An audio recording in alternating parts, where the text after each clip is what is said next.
The afternoon sun slanted through the giant windows of Terminal B, turning the dust in the air to gold. It was the busy time. The sound was a constant river of noise-rolling suitcases on polished floors.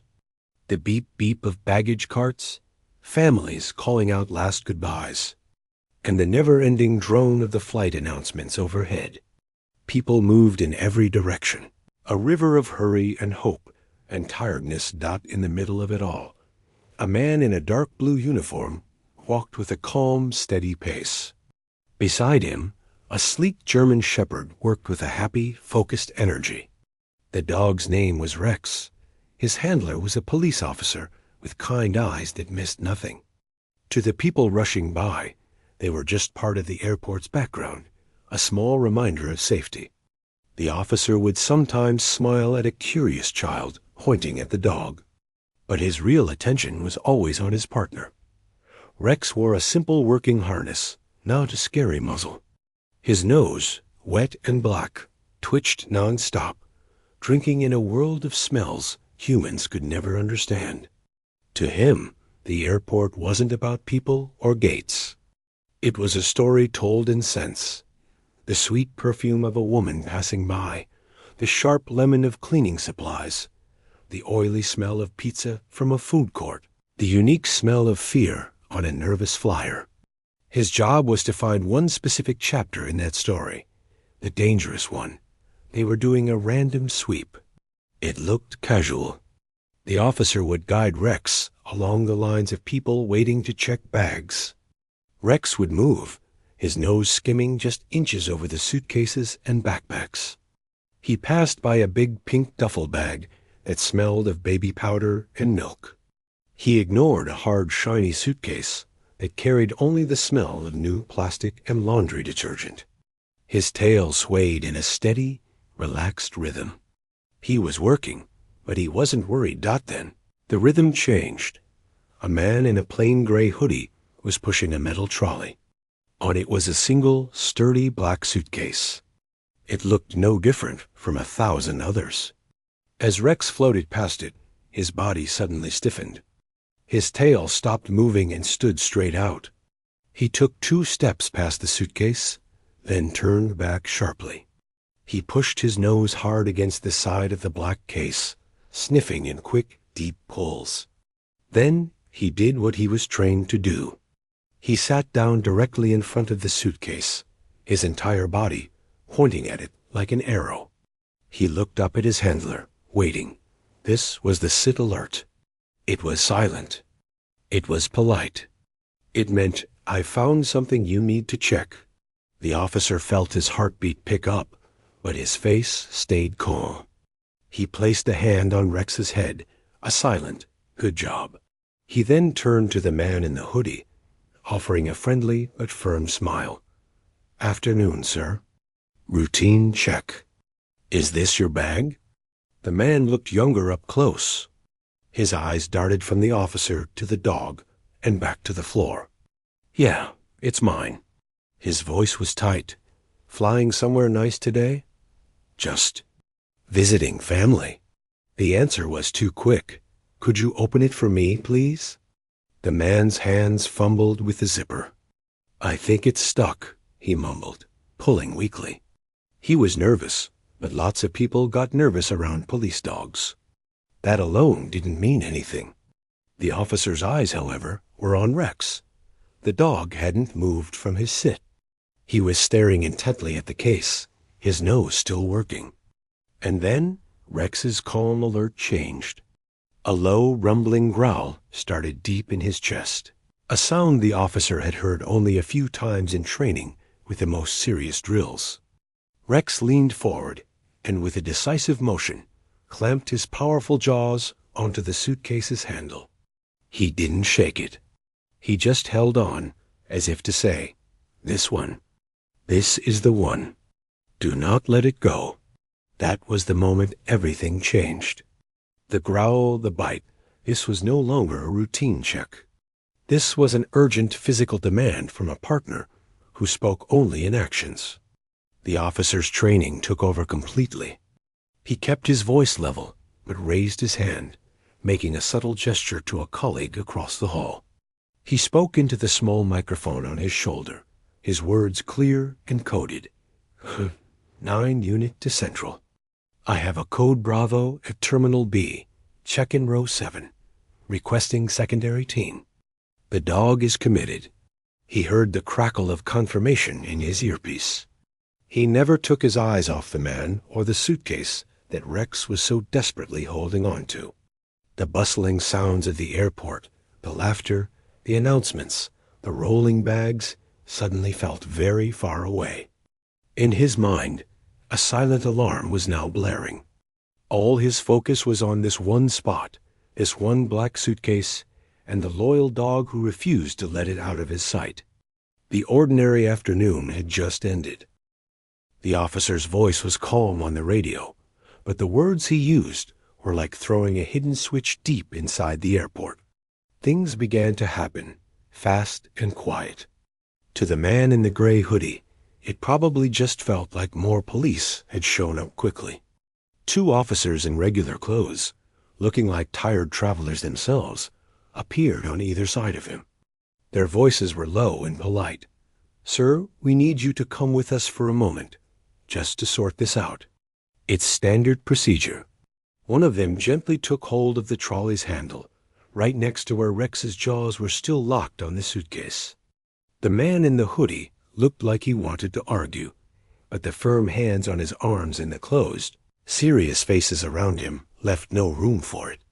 He was guided away from the check-in line, moving towards a heavy, unmarked door off to the side. The whole thing looked smooth, almost casual.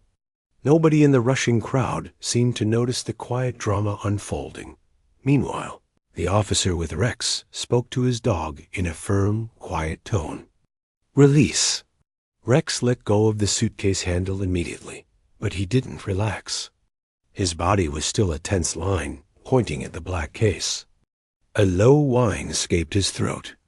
"Good boy. Now heel." The officer led Rex, who walked stiffly beside him, following the trolley and the plainclothes officers. They moved away from the main public area, through the heavy door and into a long, brightly lit corridor that smelled of cleaner and concrete. The public noise faded behind them, replaced by the echo of their own footsteps. They stopped in a wide, empty bay area. In the center of it sat a short, thick cylinder made of dull, heavy-looking metal. It looked like a big, industrial drum. This was the bomb containment vessel. The officer's heart was pounding now, a drumbeat against his ribs. He helped the other officers carefully lift the black suitcase and place it inside the heavy cylinder. The clunk of the lid closing was a final, frightening sound, but Rex was not satisfied. He paced back and forth in front of the sealed cylinder, his nails clicking on the floor. He would stop, stare at it, and let out another soft, worried whine. He looked up at his handler, his intelligent eyes full of a question the man couldn't answer yet. The dog's behavior was screaming a warning louder than any bark. "He's never done this before," the officer said to no one in particular, his eyes fixed on his distressed partner. "He's usually calm after the find. This is different." As if on cue, another door hissed open. A team of 3 people entered, dressed in bulky, padded suits that made them look like astronauts from an old movie. They carried heavy cases. This was the bomb squad. No one spoke much. There were quiet nods. The lead technician, a woman whose face was serious behind her clear visor, got to work. She opened one of her cases and pulled out a flat, square screen connected to a long mechanical arm. She carefully extended the arm over the sealed cylinder. This was an X-ray scanner. The officer knelt down beside Rex, scratching his ears, trying to comfort the both of them. "Easy now, buddy, easy." He watched the bomb technician's face. She was staring intently at her screen, her gloved hands moving controls slowly. Then he saw it. Her eyes widened just for a fraction of a second. Her lips pressed into a thin, white line. The professional mask slipped, and for just a moment pure. Cold fear showed through. She turned and motioned sharply for the police commander, a tall man with a graying mustache who had just arrived, to look. The officer with Rex couldn't see the screen from where he was, but he could read their bodies. The commander leaned in, then stiffened, his shoulders squaring up. The two of them spoke in whispers, so low they were just shapes of breath in the quiet room. The words he did catch were technical and terrifying. Organic material, fragmentation, power source. Then the bond technician said one clear, simple phrase that turned the room to ice. The timer is active. It's counting down. We have minutes, not hours. A silence even deeper than before filled the bay. The hum of the overhead lights sounded suddenly loud. The commander looked from the sealed cylinder to the technician, then to his officers. His mind was racing through a horrible list of options. They could try to disarm it here. Too risky, not enough time. They could try to move it. The timer was too short. Moving it through the airport, even to the remote demolition pit, was a gamble with thousands of lives. A full evacuation of the terminal? The thought made his stomach clench. The panic, a stampede down crowded corridors past this very spot. It could be a disaster itself. He saw the only path left, and it was a terrible one. He made the call. His voice, when he finally spoke into his own radio, was heavy but clear. No codes this time. The order was direct and devastating. This is the commander. Initiate immediate full lockdown. Protocol Epsilon. I repeat, Epsilon. Silence all public channels. Prepare for a controlled detonation in place. The officer on the floor with Rex heard it. He understood what it meant. They were going to blow up the suitcase right here, inside the terminal. He pulled Rex closer, wrapping an arm around the dog's strong neck, burying his face in the fur. He thought of the crowds just on the other side of the wall, the families, the children, the people just starting their vacations. He thought about the deafening noise about to come, and he held on to his dog, who had done everything right and who had no idea of the storm that was coming. The waiting was almost over, and the next few seconds would change everything. The commander's order seemed to hang in the air for a second, a heavy, invisible weight. Then the bay exploded into a different kind of action, quiet, precise, and desperate.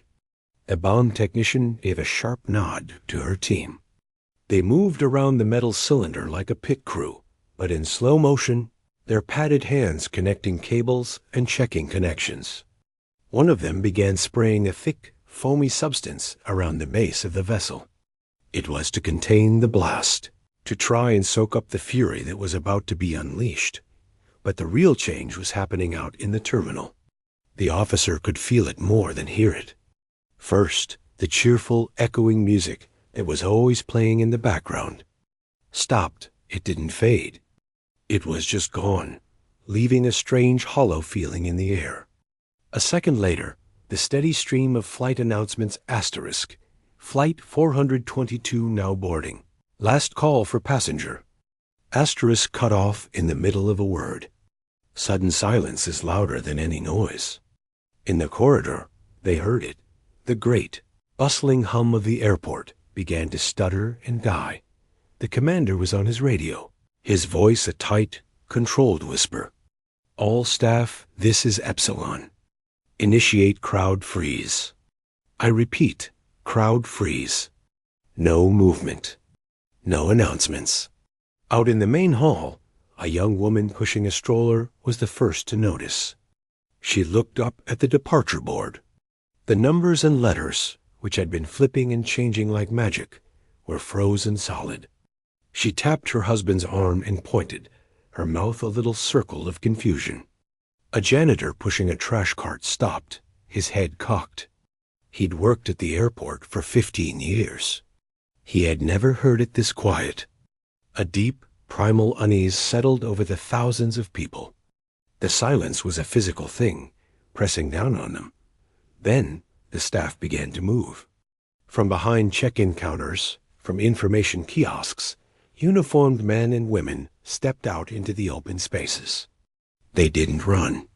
They walked to the center of the wide walkways. They raised their arms high above their heads, like referees signaling a universal timeout. Their faces were pale but set. A flight attendant, still in her crisp blue uniform, climbed onto a chair. She didn't have a microphone. She just used the voice she used to address a whole plane cabin, strong and clear, but now it trembled at the edges. Attention, everyone. Please listen. Her voice carried in the unnatural quiet. This is an emergency security alert. Every head turned. Thousands of eyes, wide with a dawning fear, locked onto her. You must move away from the walls and the windows. Right now. Please move calmly to the center of the hall. There was a frozen moment of disbelief. Then, like a slow tide, people began to shuffle inward. A family pulled their children away from a giant window overlooking the runway. A businessman stepped away from a pillar, his phone forgotten in his hand. The sound was a rustle of clothing, a scuff of shoes, a few quiet, scared whimpers from children. The flight attendant's voice came again, firmer now. Now, please crouch down where you are. Place your head between your knees. Cover your head with your hands if you can. Do not run. Do not use your phones. The command was so strange, so specific and frightening, that it brooked no argument. People looked at each other, saw their own fear mirrored, and slowly bent down. First one, then 10, then 100. It spread in a wave across the vast terminal. Well-dressed travelers, crying babies in their parents' arms. Students with backpacks, all of them lowered themselves to the polished floor. They became a sea of hunched backs, a landscape of fear. The silence was absolute now, broken only by the muffled sound of someone crying and the frantic, thumping heartbeat in every person's own ears. Back in the bay, the officer had pulled Rex into a small, reinforced alcove marked "Personnel Only." He sat on the floor, his back against the cold concrete wall, and gathered the dog into his lap. Rex was confused. He was trained for action, for the chase, for the find. This waiting, this tension in the air, was worse than any noise. He could smell the sharp, acrid scent of fear sweat coming from his handler, from the other officers huddled nearby. The officer wrapped his arms tightly around the dog, one hand over Rex's ear, pressing the dog's head against his own chest. He was trying to shield him, to comfort him. "It's okay, boy." "It's okay," he whispered, his own voice shaky. He wasn't sure if he was talking to the dog or to himself. He thought about the people on the other side of the wall. He pictured the young mother with the stroller he'd seen earlier. Were they crouching down right now? Were they terrified? His job was to protect them, and right now, the only way to do that was to sit here and wait for an explosion. The bomb technician's voice cut through his thoughts, flat and professional. "Charges are set. 30 seconds to detonation. Everyone brace." The officer closed his eyes. He buried his face in the thick fur of Rex's neck. He could feel the dog's quick, nervous panting. He could feel the tremor in his own hands. The last few seconds stretched out, thin and endless. In the perfect silence of the terminal, and in the held breath of the bay, the only thing left was the terrible, silent countdown in everyone's mind. The ordinary world had been stripped away, leaving nothing but this moment of waiting, and the shared, desperate hope that the storm inside the metal cylinder could be contained. The final seconds were the longest. In the reinforced alcove, the officer held his breath without realizing it. His whole world had shrunk to the feel of the dog's warm, solid body against his own, the coarse texture of Rex's fur under his fingers, and the pounding of his own heart, which felt so loud he was sure the whole airport could hear it. Rex had gone still too, as if sensing the immense pressure in the air. The dog's ear twitched under the man's protective hand. Out in the main terminal, the silence had become something thick and heavy. A young child, confused by the crouching and the quiet, started to ask a question. His mother shushed him gently, her own voice a tear-choked whisper, pulling him closer until his small face was buried in her coat. A businessman, with his head between his knees, stared at the polished floor. He could see the distorted reflection of the fluorescent lights above, and the shadowy shapes of other people hunched around him. He thought about the coffee he'd been about to buy, the report he needed to finish on the plane. It all seemed like it belonged to another lifetime. Now there was only the floor, the silence, and a waiting dot in the bomb disposal bay. The lead technician watched the numbers on her portable console. Her finger hovered near a button. There was no dramatic countdown shouted into a room. It was just her, the numbers, and the weight of the decision. She took one last look at her team. All of them raced behind heavy blast shields. She gave a tiny, almost invisible nod. Then she pressed it. The sound was not what anyone expected. There was no sharp bang, no shattering boom. It was a deep, heavy thump that came up through the ground. It was less a sound you heard, and more a sound you felt in your bones and your stomach. The concrete floor in the bay jumped an inch, sending a shock up the spines of everyone sitting on it. In the main terminal, the thousands of people crouching felt it as a sudden, violent vibration through their shoes and knees. A collective, gasping jolt went through the crowd, a single, unified intake of breath that sounded like the wind. Overhead, a dozen ceiling tiles in the bay rattled in their frames and then fell, shattering on the floor in puffs of white dust. A web of thin cracks appeared in one concrete wall with a sound like breaking ice. A light fixture swung wildly on its chain, throwing crazy, dancing shadows. But the thick metal cylinder held. A small plume of gray smoke, smelling of chemicals and burnt cloth, hissed from its sealed seam, only to be sucked up by the powerful ventilation system. The officer in the alcove had squeezed his eyes shut. The thump had startled Rex, who let out a single sharp yip of surprise. But then nothing else followed. No wave of heat, no deafening roar, just the dust settling and the swinging light. He opened his eyes. The bay was still there. The walls were standing. He looked down at Rex, who was already trying to turn his head, curious about the new smell in the air. A shaky, disbelieving breath escaped the officer's lips. It was over, but in the terminal, no one knew that. The deep thrum of the explosion faded into a new, terrifying silence. People stayed frozen in their crouched positions, too afraid to move. Had that been it? Was there more to come? The flight attendant who had given the instructions slowly, very slowly, raised her head. Her legs were trembling. She looked around. The windows were still intact. No alarms were blaring. She saw the dust from the fallen ceiling tiles drifting in the air near the far wall, but that was all. She stood up on wobbly legs. Her voice, when she tried to speak, was a croak.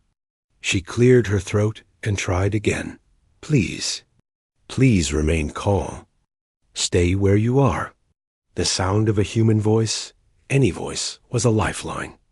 Every head in the terminal lifted, eyes wide and searching, clinging to her face for a sign of what to do next. Behind the scenes, in the security control room, monitors were frantically checked. The sensors around the blast vessel showed no fire, no structural breach. The commander, his face pale but his eyes sharp, listened to the reports buzzing in his earpiece. He waited for 10 endless seconds, watching the crowd on the security cameras, watching his team in the bay. Then he keyed his radio, his voice flooding with a relief he couldn't fully show. All units, this is the commander. The controlled detonation is complete. The threat is contained. I repeat, the threat is contained. Initiate the all clear, and begin staged evacuation of Terminal B. Move slowly. Be calm. Help is coming. When the all-clear announcement came over the terminal speakers, it wasn't a loud, cheerful sound. It was the same calm, automated voice that usually announced gate changes, but it was the sweetest sound anyone had ever heard. The security incident has been resolved. Please wait for assistance from airport personnel. Please evacuate the terminal calmly and in an orderly fashion. For a moment, nothing happened. Then, as if someone had turned a key, the frozen scene began to melt. People slowly, stiffly got to their feet. They didn't cheer. They didn't run. They looked at the person next to them, a stranger minutes before, and now they saw a partner in survival. A young man helped an elderly woman to her feet. The mother with the stroller pulled her children into a tight, sobbing hug. The businessman picked up his briefcase, his hands shaking so badly he could barely grip the handle. There was no rush for the exits. There was only a slow, dazed movement, a crowd of people walking carefully through the broken silence, towards the sunlight outside, united by a shared experience they would never, ever forget. The danger was gone, but the echo of that deep, frightening thump would stay with them for a very long time. The slow stream of people leaving Terminal B looked less like travelers and more like survivors walking away from a storm. There was no talking, no phone chatter, just the soft shuffle of feet and the occasional sniffle or muffled sob. Outside, the afternoon sun felt strangely bright and ordinary, as if the world inside the glass walls had been a bad dream. Buses and emergency vehicles waited, their lights painting the faces of the evacuees in silent flashes of red and blue. Back inside, in the now empty and eerily quiet terminal, the cleanup began. But first, there was a different kind of work to do. In the bay, the bomb squad team was carefully checking the scorched and mangled contents of the containment vessel, gathering evidence that would become part of a much larger investigation. The man in the gray hoodie was already in a secure room far away, being questioned by detectives with grim faces. His story, his reasons, belonged to the coming days and weeks. For the officer and his dog, their part was over. The adrenaline that had been a fire in his veins was now just cold ash, leaving him feeling heavy and tired. He walked with Rex back through the heavy door into the main terminal. The scene stopped him in his tracks. It was a ghost town. Abandoned suitcases stood like lonely sentinels near check-in counters. A child's stuffed bear lay on its side under a chair. Coffee cups, half full, sat on tables where people had jumped up and left them. The only movement was the police and security teams moving with quiet purpose, and the last of the ceiling dust settling in the sunbeams. He led Rex over to a row of chairs and sat down heavily. His legs didn't want to hold him up anymore. Rex sat patiently at his feet, looking up, waiting for the next command. The officer just looked at his dog.